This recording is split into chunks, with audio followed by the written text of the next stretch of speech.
Kinumpirma ng US military na lahat ng 6 na crew members na sakay ng isang KC-135 refueling aircraft na nagkikrash sa Western Iraq ay nasawi. Nangyari ang insidente habang nasa misyon ang eroplano bilang bahagi ng Operasyon Epic Fury. At ayon sa mga opisyal, nangyari ito sa tinatawag na friendly airspace. Ano nga ba ang nangyari? At bakit muling napapansin ngayon ang kaligtasan ng isa sa pinakamatagal ng ginagamit na tanker aircraft ng US Air Force? Alamin natin. Ayon sa US Central Command, 2 aircraft ang sangkot sa insidente.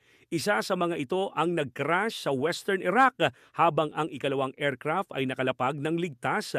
Nilinaw rin ng US military na ang insidente ay hindi dulot ng hostile fire at hindi rin friendly fire. Sa ngayon, patuloy pa ring iniimbestigahan ng tunay na sanhi ng crash. Ang aircraft na sangkot ay isang KC-135 Stratotanker, isang military refueling plane na ginagamit para magbigay ng fuel sa ibang eroplano habang nasa himpapawid. Mahalaga ang papel nito sa mga long-range missions dahil pinapayagan nitong magtagal sa ere ang fighter jets at iba pang military aircraft nang hindi agad bumabalik sa base. Bukod dito, kaya rin itong gamitin sa ilang aero medical evacuation missions o paglipat ng mga sugatan kung kinakailangan. Pero sa kabila ng mahalagang papel nito, ang KC-135 ay isa ng matagal na aircraft platform. Ayon sa official Air Force fact sheet, mahigit 60 taon na itong bahagi ng serbisyo. Dahil dito, natural lang na muling mapag-usapan ang edad, maintenance at overall safety ng ganitong uri ng eroplano.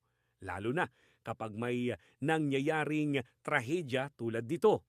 Sa isang Pentagon briefing, sinabi rin ni General Dan Kane na ang insidente ay nangyari habang ang crew ay nasa combat mission. Ibig sabihin, kahit hindi ito direktang resulta ng putok mula sa kalaban o aksidente mula sa sariling puwersa, nananatiling mataas ang panganib sa bawat military operation sa rehiyon. Sa ngayon, wala pang final na sagot kung ano talaga ang sanhi ng crash ng KC-135 sa Western Iraq. Pero isang bagay ang malinaw, 6 na buhay ng mga service members ang nawala habang ginagampanan nila ang isang delikadong mission. Habang hinihintay ang buong resulta ng investigasyon, patuloy ang pag-alala at pagbibigay pugay sa 6 na crew members na nasawi sa insidenteng ito. Kita-kits sa susunod na video.